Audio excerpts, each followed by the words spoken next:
At 10:42 a.m. on a freezing morning in February 1941, a British Spitfire dove through a hole in the clouds above Kent, its Merlin engine screaming as the pilot tried to shake off a Messerschmitt on his tail. At 5,000 feet, the German guns began to flash. The British pilot pushed the stick forward and rolled inverted, forcing the nose down to dive away. Then, without warning, the engine sputtered, coughed, and died. Silence filled the cockpit. The propeller windmilled uselessly. The Spitfire, still in a steep dive, became a glider over enemy territory. The pilot's last transmission was a single word cutout. Moments later, the aircraft hit the ground and exploded. That scene repeated hundreds of times during the first year of the air war over Europe. Young men in the Royal Air Force were being hunted not because they lacked skill or courage, but because their engines failed at the worst possible moment. Every pilot knew the rule of survival: never dive straight down when chased by a Messerschmitt 109. Yet instinct in combat often overrode doctrine. When they tried to escape in a dive, the Merlin engine, one of Britain's proudest creations, betrayed them. The Germans had fuel injection. The Daimler-Benz DB 601 in the Messerschmitt could run inverted roll or dive without hesitation. The Merlin relied on a traditional carburetor that flooded with fuel under negative G-forces. When the airflow reversed, fuel surged away from the jet, and the mixture leaned out. The result, an instant loss of power. What looked like a dogfight between equals was in truth a mechanical mismatch decided by physics. In the spring of 1941, British intelligence calculated that nearly one-third of RAF combat losses during the previous 6 months could be traced to engine failure during dives. The problem was known, documented, and officially unsolved. Engineers at Rolls-Royce had begun working on a pressure carburetor, but the war was moving faster than the paperwork. Pilots were dying while committees met to discuss tolerances. At the Royal Aircraft Establishment in Farnborough, a woman named Beatrice Schilling refused to accept that reality. She was 35 years old, with short dark hair, quick eyes, and the kind of mind that translated sound into equations. Officially, she was a technical officer assigned to test the fuel systems of aircraft engines. Unofficially, she was the one person who kept asking why the Merlin failed only in one maneuver. The story of how she changed the air war begins not in a cockpit, but on the cold concrete floor of a laboratory filled with the smell of gasoline. On that morning in February, Schilling stood beside a test stand, watching a Merlin engine mounted horizontally. Technicians ran the throttle up to maximum power, then quickly rolled the entire test rig upside down to simulate a dive. Within seconds, the engine coughed and died, just as the pilots had described. Schilling leaned closer, eyes fixed on the transparent section of the carburetor line. She saw the fuel surge backward and the air bubble that followed. It was not a mystery, it was fluid dynamics. That night she wrote in her notebook, "This is not a pilot problem, it's a plumbing problem." In war, the difference between a malfunction and a death sentence is often measured in seconds. For the men flying over France, that delay was fatal. But the person who would fix it was not in uniform, not in command, and not waiting for permission. She worked alone in the corner of a lab, tracing curves on a drafting board under the hum of fluorescent lights, while bombers droned overhead on their way to London. When history remembers wars, it usually lists generals and victories. It forgets the tiny moments when someone ordinary noticed something everyone else ignored. Beatrice Schilling was about to do that. Her idea would cost less than a cup of coffee and save hundreds of lives. The question that drove her was painfully simple. How could a machine that won the Battle of Britain be defeated by gravity itself? If you believe that a single piece of metal can change the course of a war, type the number 7 in the comments. If you think wars are only won by bravery and bullets press like instead. By the winter of 1940, the Merlin engine had become the beating heart of Britain's air defense. It powered the Spitfire and the Hurricane sleek fighters that had turned the tide during the Battle of Britain. To the public, the Merlin was a miracle of British engineering, a symbol of precision and power. But to the pilots who flew it, the engine carried a secret flaw that could kill them faster than enemy bullets. Every pilot knew the symptoms. During a steep negative G maneuver, the engine would cough once, then die. The propeller spun in silence. For 2 or 3 eternal seconds, the aircraft fell like a stone while the pilot pulled at the controls helpless. Those few seconds were enough for a Messerschmitt to close the distance and fire. The cause lay deep inside the SU carburetor, a beautifully simple device designed for peacetime flying, not violent dogfights. At its heart sat a small float chamber that controlled fuel flow using gravity. In level flight, the system worked perfectly. The float maintained a steady mixture of air and fuel to the cylinders. But when the airplane pitched sharply downward, the fuel surged forward and the float jammed. Instead of regulating the mixture, it starved the engine of gasoline. No fuel meant no combustion. No combustion meant no thrust. To the engineers at Rolls-Royce, this was a known limitation. They were already working on a new pressure carburetor that could handle negative G forces, but production lines were full. Materials were scarce, and new designs needed testing and approval that could take months. The Air Ministry marked the problem as under review. Pilots didn't have time to wait for paperwork. The German solution was brutally efficient. The Daimler-Benz DB601 engine in the Bf 109 used a direct fuel injection pump. Instead of relying on gravity, it forced fuel into the cylinders under pressure. It didn't care about negative G. The moment a German pilot pushed the stick forward, his engine kept running smoothly. The difference in technology created a lethal imbalance in air combat. A British pilot named John Freeborn once described the feeling in his combat diary. We dive and lose power, they dive and gain it. He survived 12 missions before being shot down in a dive. His aircraft's Merlin failed just as he tried to roll away. In those seconds of silence, he became another number in the RAF's grim tally of mechanical casualties. Inside the laboratories at Farnborough, the problem was reduced to numbers: fuel pressure, float angles, flow rates. But for the pilots, it was fear. It was the knowledge that, in a dive, their magnificent machine became a trap. Flight instructors began warning recruits never to push the nose over too fast, never to follow an enemy into a dive.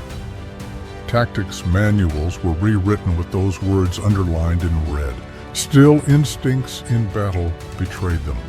Under fire, every pilot did the same thing. He pushed the stick forward. Beatrice Schilling watched the reports pile up. Each one carried the same short-note engine cut during negative G. She had seen enough engines to know it wasn't a mystery of chance. It was physics, a design, built for the smooth air of civilian aviation, not the chaos of war. To her, the tragedy was preventable. She had been a racing motorcycle engineer before the war, tuning carburetors with a mechanic's intuition. She knew how engines breathed, how fuel moved under stress, and how a few millimeters of brass could make the difference between power and failure. When she read the engineering memos, she noticed a phrase that infuriated her: operating within acceptable limits. Acceptable, for whom she wondered. Not for the men dying because of it. The phrase meant compliance, not safety. It was the same bureaucratic comfort that always appeared before disaster. In March 1941, a small group of Rolls-Royce representatives visited Farnborough to discuss test data. They explained politely that the factory could not alter the SU carburetor without a design change order from the Air Ministry. Schilling listened in silence. She understood the logic. Every modification required authorization, but logic didn't keep airplanes in the sky. That night she stayed late in the test bay, staring at a disassembled carburetor on her workbench. Around her, the building hummed with the distant rhythm of generators. The war sounded far away until a siren howled outside. She looked up, half expecting to see bombers through the windows. Then she looked back down at the brass float bowl and whispered to herself, "It's not complicated. It's just wrong." The next morning, she wrote an internal memo summarizing the issue. Fuel flow interruption under sustained negative acceleration remains critical. Recommend immediate field solution pending redesign. The report disappeared into a folder marked Technical Observations. No one replied. In the following weeks, RAF squadrons reported 27 more losses with the same cause. Official communiques listed them as combat casualties. Schilling began marking those reports with red ink on her copy of the map. Each mark represented a pilot who had fallen not to enemy fire but to mechanical neglect. By April, the frustration in Farnborough had turned to quiet defiance. A handful of mechanics had begun experimenting with their own makeshift fixes, restrictor plates, modified floats, but none were reliable. Schilling watched them work, offered advice, and took notes. If headquarters wouldn't act, someone had to. The problem was no longer theoretical, it was moral. Every day the war demanded new sacrifices, yet the answer sat right there in brass and mathematics. And so, in a small office beneath flickering lamps, a woman with grease-stained fingers began sketching a simple ring with a hole drilled through its center. A circle of metal that would control the surge of fuel when gravity reversed. It was the beginning of the device that pilots would later call Miss Schilling's orifice. If you believe regulations should never come before human life, type the number 7 in the comments. If you think rules must always be obeyed, press like instead. The lab at Farnborough never slept. At night it pulsed with the low hum of transformers, the hiss of compressed air, and the faint tremor of engines being run to destruction behind concrete blast walls. Beatrice Schilling worked through those nights, her white lab coat streaked with oil and brass dust. A pencil tucked behind her ear, eyes narrowed over a sketch of the Merlin's carburetor system. Every report, every graph, every note she read confirmed what she already knew: the engine was choking on its own design. She wasn't supposed to build anything herself. Official procedure dictated that all modifications be sent through design committees, then approved by the Air Ministry before a single part could be machined. But by early 1941, air combat reports made the choice clear. Paperwork was costing lives. On her bench lay the heart of the problem, the SU carburetor float chamber. Schilling had disassembled it dozens of times, studying the angles of its passages, the way fuel sloshed when inverted. She'd taken measurements down to the thousandth of an inch. The solution, when it came to her, was insultingly simple. If gravity caused the fuel surge, then limit the surge. A restrictor ring, nothing more. It would fit between the float chamber and the carburetor body, reducing the aperture through which fuel could flood forward. No moving parts, no electronics, just geometry. She began with a piece of brass tubing, the only material she could scavenge from the maintenance room. Using a lathe, she cut a thin ring barely an inch wide, then drilled a single hole through its center 0.055 inches across, just large enough to maintain full flow at normal attitudes, but small enough to slow the surge in a dive. When the first prototype dropped from the chuck, she held it up to the light. It glowed gold, fragile, perfect. The next challenge was testing. Officially, she couldn't run experiments without authorization, so she didn't ask. With the help of 2 technicians she trusted, she installed the ring into a test carburetor mounted on a spare Merlin engine in the corner bay. They bolted the engine to the stand-connected fuel lines and pulled the starter.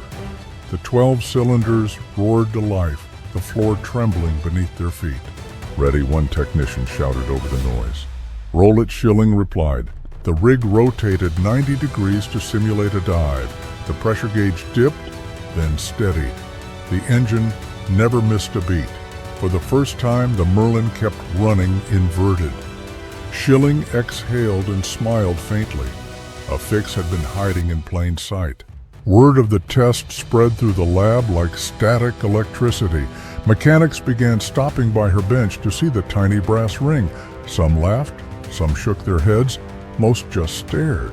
It didn't look like a breakthrough, it looked like a washer. But those who understood what it meant also understood the risk she was taking. Unauthorized modifications to military equipment could lead to court-martial, even imprisonment.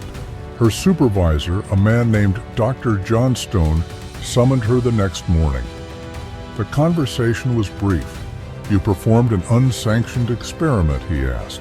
"I performed a successful one," she replied. "You realize what this means for your position. I realize what it means for our pilots." He sighed, rubbed his forehead, and said nothing more. Regulations were clear, but the results were undeniable.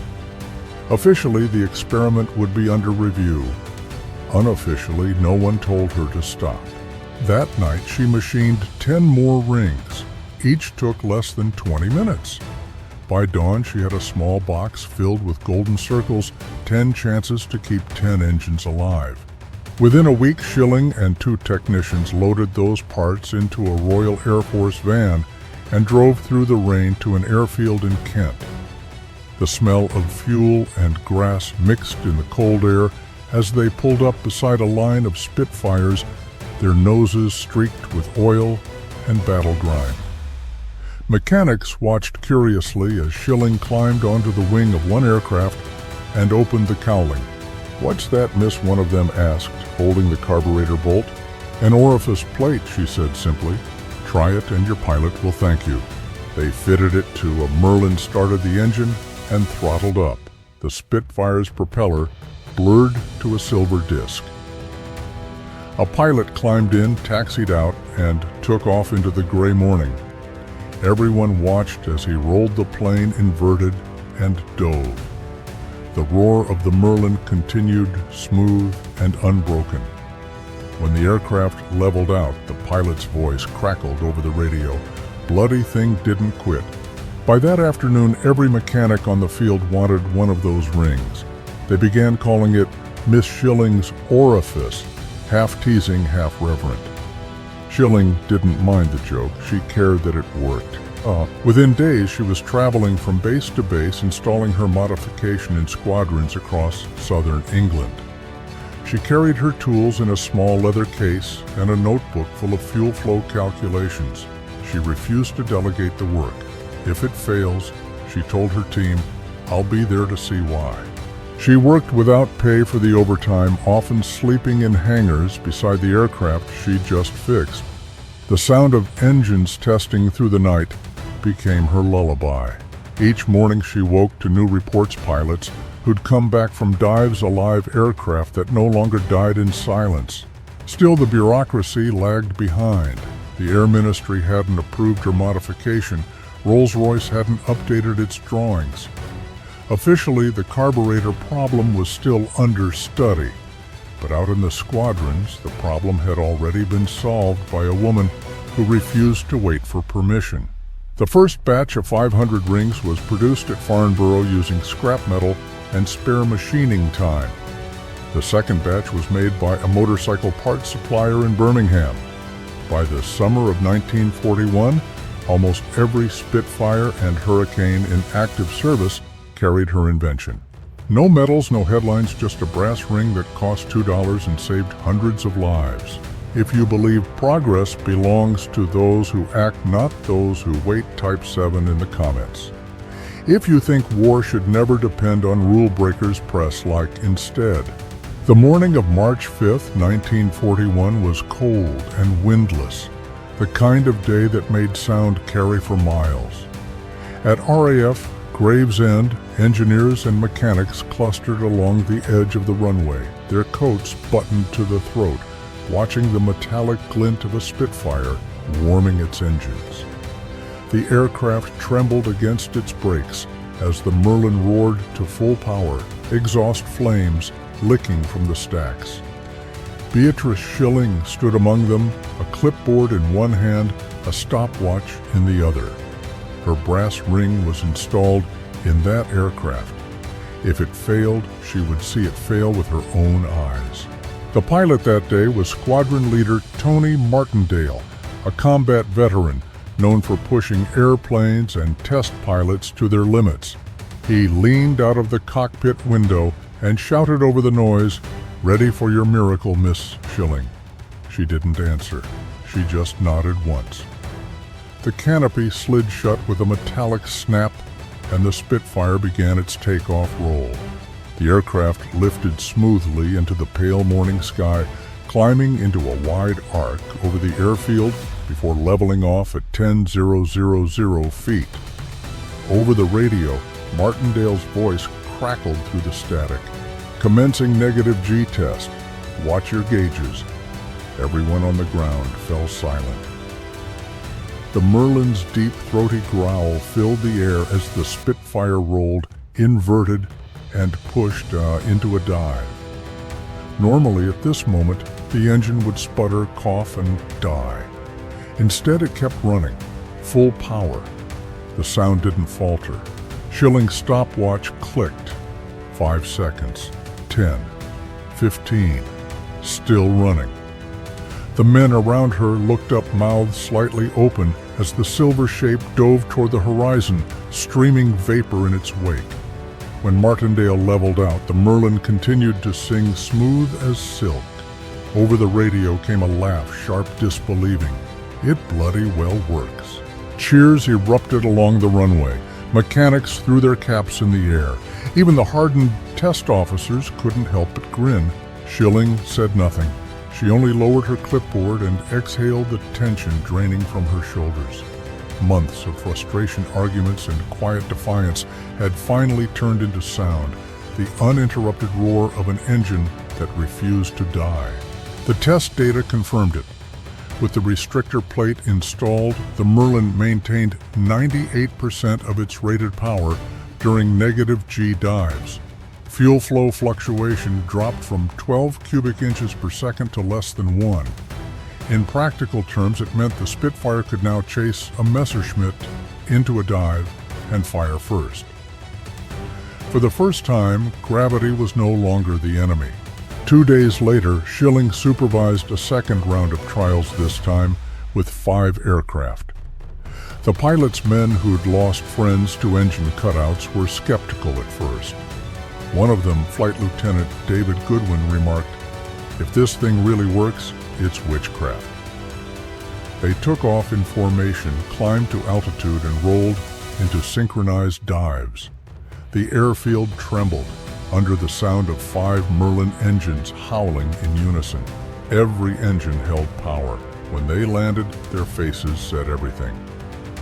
Goodwin climbed down, pulled off his gloves, and shook Schilling's hand. "You just gave us back the sky," he said simply. Within a week, copies of her design sketch were circulating through RAF maintenance offices. Field mechanics began machining their own plates, using whatever materials they could find: brass, copper, even aluminum from scrap propellers. Each one was slightly different, but all worked the same way. Pilots began requesting them by name. The official title was Restrictor Fuel Flow SU Carburetor Type RA. Nobody called it that. To everyone who flew or fixed airplanes, it was Miss Schilling's orifice. The name started as a joke passed between squadrons in smoky mess halls, but it stuck out of affection, not mockery. It was a reminder that the war was being fought not just by the men in the air, but by the minds on the ground. In those months, Schilling became a legend, a quiet one. She didn't appear in newspapers, but pilots told stories about her in briefing rooms and bars, the woman who drove around England in a van full of miracle parts who refused to wait for approval while their friends were dying. By May, she had personally installed her device on over 1,000 aircraft. She traveled with a small toolkit and a supply of restrictors, arriving at bases unannounced. Sleeves rolled up, ready to work. Pilots would watch her crawl under the cowling hands, black with grease, adjusting the same machines that carried their lives. One squadron commander tried to thank her with champagne. She declined and asked for more fuel pressure data instead. Officialdom lagged behind. The Air Ministry finally acknowledged the modification in a memo titled Field Implementation of Interim Fuel Restrictor Device. The note, written in detached bureaucratic language, never mentioned her name. It simply stated performance improvement observed, distribution to continue until pressure carburetor available. But the pilots knew whose hands had saved them. Over the next 6 months, combat reports from Fighter Command began to change. The phrase engine cut during dive vanished from the logs. Kill ratio shifted in favor of the RAF. Messerschmitts that once escaped by rolling inverted now found Spitfires on their tails. The difference was measured in seconds, the seconds that Beatrice Schilling had given them back. In one after-action report from 1942, a pilot described a dive over the channel. Enemy dove vertically. I followed. Engine maintained full boost. Closed from 500 to 100 yards and fired. Enemy aircraft destroyed. It was the first confirmed kill credited indirectly to her invention. She never knew the pilot's name. At Farnborough, new technicians arriving at the lab were told, half in jest, "If you see a woman with a wrench and a notebook, make room. She outranks gravity." Schilling ignored the attention. She kept tuning, testing, and improving the device, not because she sought recognition, but because she believed machines should never fail their pilots. That belief carried through every night she worked by the glow of instrument panels, through the noise of engines on the test stands, through the silent satisfaction of knowing that somewhere above her, thousands of men were alive because their engines still roared when they should have died. If you think courage belongs only to those in the cockpit, type the number 7 in the comments. If you believe the greatest acts of bravery sometimes happen behind a workbench press, like instead. By late 1942, the world's largest experiment in mass production was underway, not in Detroit's automobile plants, but in its aircraft factories. The United States had entered the war, and the arsenal of democracy was roaring to life.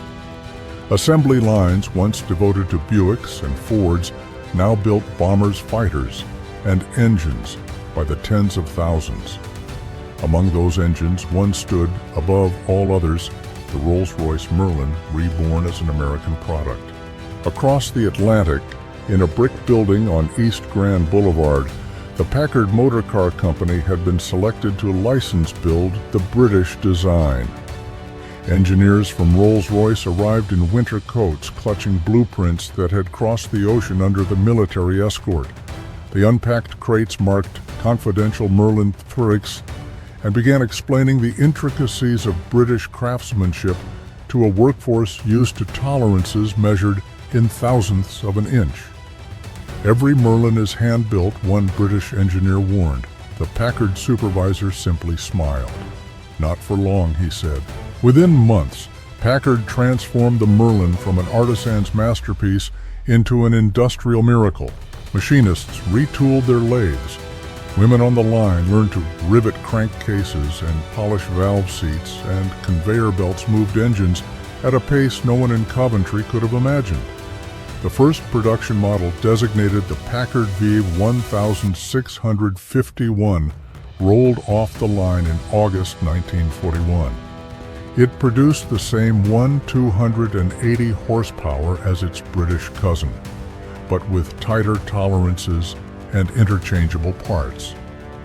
Every bolt, every bearing, every carburetor could be swapped between engines without adjustment, a concept unheard of in wartime Britain.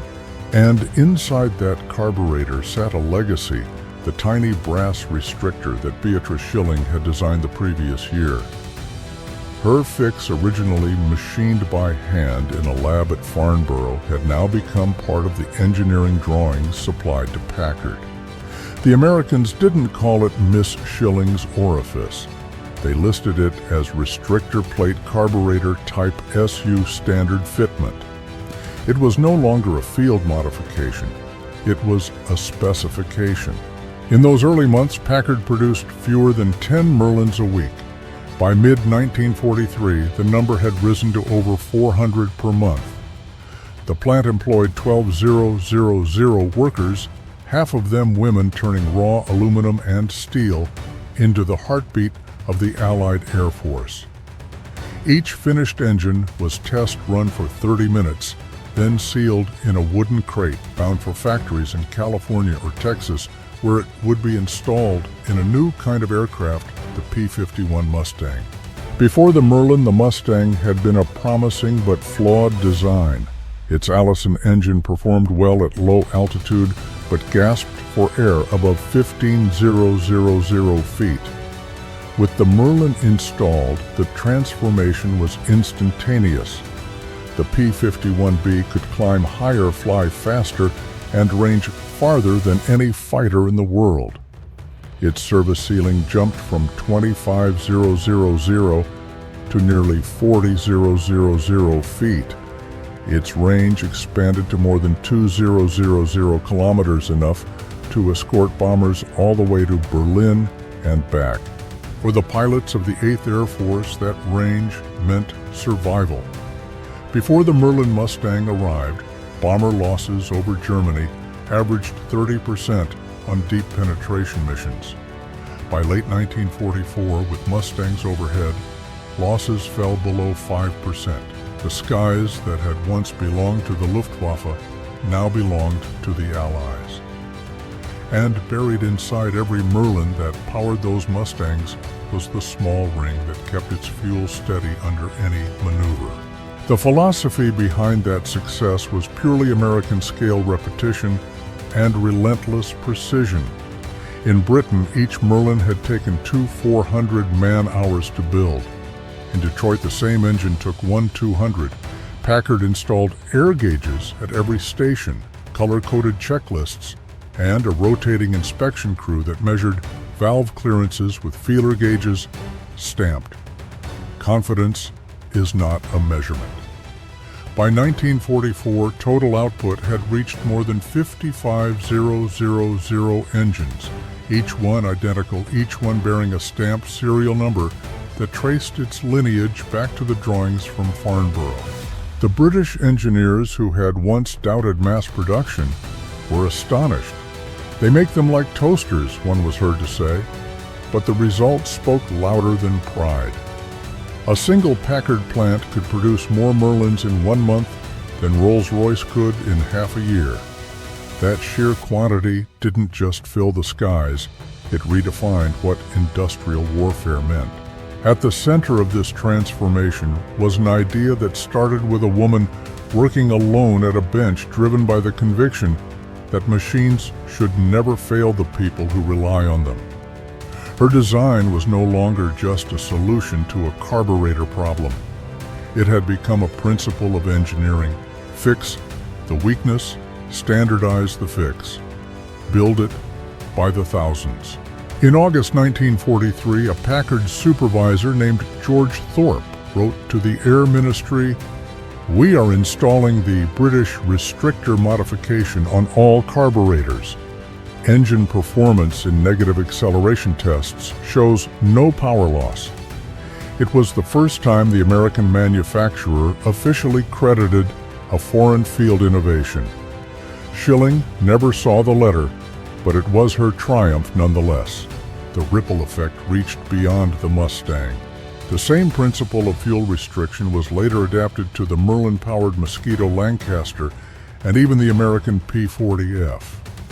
Everywhere the Merlin flew, the problem that once doomed pilots had vanished. The number of recorded engine cut incidents across the Allied Air Forces dropped to nearly zero by the end of 1943. Factories were running around the clock. The night shifts glowed with furnace light, casting silhouettes of women welding crankcases and men guiding cranes loaded with cylinders. Radio loudspeakers blasted swing music over the clang of metal. Every 8 minutes, another Merlin roared to life on the test stand, belching smoke and flame before being shipped off to war. It was no longer just an engine. It was an industrial heartbeat synchronized across 2 continents. When Packard engineers visited Farnborough after the war, they brought one of their engines as a gift. It bore a small brass plate that read, "This Merlin is built to the design that would not fail." In the crowd, someone asked if the British still used that little ring in the carburetor. A gray-haired technician smiled. "Of course," he said, "it's part of the family now." The difference between the RAF of 1940 and the Allied Air Armada of 1944 was more than strategy. It was a story of scale, a reminder that even the smallest innovation can only change the world when someone else decides to build it by the thousand. If you believe that true strength lies not in invention alone, but in the courage to build better and faster, type the number 7 in the comments. If you think genius ends where the assembly line begins, press like instead. By the spring of 1944, the sound of the Merlin had become the soundtrack of Allied air power. Over the gray skies of northern France, over the cloud banks of the North Sea, and across the smoking ruins of German industrial cities, that high, steady roar announced a shift in the balance of the war. The Merlin-powered P-51 Mustang had transformed air combat. What had once been a desperate contest for survival was now a demonstration of overwhelming control. Every pilot in the 8th Air Force knew the numbers. In early 1943, bomber missions to Germany were effectively one-way trips. The losses were staggering on the Schweinfurt-Regensburg raid alone. 60 of 376 B-17 warriors never returned. Without long-range escort fighters, formations were slaughtered by swarms of Luftwaffe interceptors. But by the summer of 1944, with P-51s accompanying the bombers from England to Berlin, and back the statistics inverted. Average bomber losses fell from 30% to under 5%. Luftwaffe fighter strength, once more than 1,700 aircraft, dropped to fewer than 400 within months. To the public, this victory belonged to the pilots and their machines. To historians, it belonged equally to engineering thousands of small, precise improvements that made those machines reliable at the edge of performance. One of those improvements had begun as a circle of brass, no bigger than a coin, installed by a woman who refused to wait for permission. Beatrice Schilling's restrictor plate never appeared in the headlines. It didn't carry a glamorous name or a medal citation, but it changed the way every Merlin engine behaved in combat. Pilots could now roll dive and pull G-forces without fear of sudden silence. In a fight measured in seconds, that reliability became an advantage greater than armor or ammunition. Strategists at the Allied Air Ministry noticed the trend. After the Merlin modification was standardized, mission planners began approving more aggressive tactics. Dive attacks, once considered suicidal for carbureted aircraft, became standard practice. The Mustang's ability to follow a diving Focke-Wulf 190 to the deck and stay on its tail shattered the Luftwaffe's long-held defensive edge. Over time, German pilots simply stopped trying to escape downward. They climbed instead, and there too, the Merlin's altitude performance sealed their fate. In a post-war interview, Colonel John C. Meyer, commander of the 352nd Fighter Group, summarized it bluntly. "The Merlin gave us the legs, but that carburetor fix gave us the confidence." You don't fight well when you're waiting for your engine to quit. Confidence spread through the ranks like oxygen. Pilots who once nursed their throttles now trusted their engines completely. Mechanics knew the secret and shared it quietly, pointing at the small brass plate during inspections, calling it our lucky charm. Nobody in the chain of command issued a formal commendation, but everyone on the ground understood its value. The effect rippled far beyond the cockpit. As the Luftwaffe collapsed, Allied bombers could fly in daylight, targeting railways, oil refineries, and supply lines with unprecedented precision. The D-Day invasion succeeded in part because the skies over Normandy were cleared of enemy fighters. Each success was built upon thousands of flights that ended safely, not because of luck, but because the machines worked exactly as they should. Schilling followed these developments from her laboratory in Farnborough. Her name never appeared in official reports, but she received field letters from mechanics and pilots who had heard about the woman who fixed the Merlin. One came from a squadron leader stationed in Italy. "We rolled inverted over the Adriatic, and the engine sang all the way down. I thought you'd like to know." She pinned the note to her office wall. By war's end, more than 150 000 Merlin engines had been built on both sides of the Atlantic. Each one carried a version of her restrictor design. The improvement was later integrated permanently into the Bendix-Stromberg pressure carburetor, which became standard on post-war aircraft. Official technical documents listed the modification as Origin RA Recommendation, 1941. Nothing more. The name Beatrice Schilling appeared nowhere. Recognition came slowly. After the war, she was awarded the Order of the British Empire for services to aircraft engineering. The citation made no mention of the carburetor fix or the hundreds of pilots who owed their lives to it. She didn't seem to care. When asked about the award, she said only engines should run. That's all. Yet her work had done more than keep engines running. It had altered the rhythm of the war itself. Every time a Mustang chased an enemy through a diving roll and climbed out again, it echoed the decision she made alone in a quiet laboratory to break the rules and solve the problem. In 1945, as Germany surrendered and the skies fell silent, one could stand on the empty runways of England and still imagine the sound of those engines, the sound of thousands of Merlins, each one carrying within it the invisible imprint of her hands. If you believe that history remembers too few of the people who made its victories possible, type the number 7 in the comments. If you think heroism belongs only to those who fought press-like instead. The war ended quietly for Beatrice Schilling. No parades, no medals, no ceremonies. While London filled with the noise of victory, she spent VE Day in the same laboratory at Farnborough, where her story had begun, finishing a report on engine supercharger performance. Outside, people were dancing in the streets. Inside, she kept her goggles pushed up in her hair and her sleeves rolled past her elbows, a cigarette burning beside the drafting board. The sound she trusted most wasn't music or applause. It was the steady hum of an engine that refused to quit. In the years that followed, Britain dismantled its war machine piece by piece. Airfields fell silent, hangars emptied, and the smell of hot oil faded from the countryside. Schilling stayed at the Royal Aircraft Establishment, now working on jet engine fuel flow systems.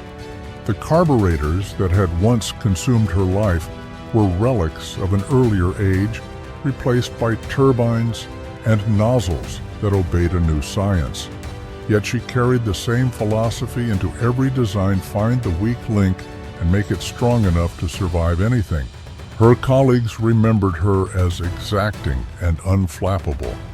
She rode to work on her racing motorcycle, a bright red Norton, tearing through the morning fog at 90 miles an hour. In meetings dominated by men, she was the one voice that never wavered.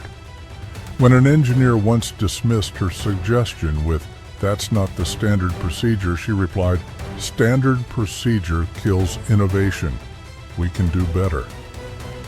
Those who worked under her said she had the rare ability to translate complex mathematics into practical sense, a mind balanced perfectly between numbers and intuition.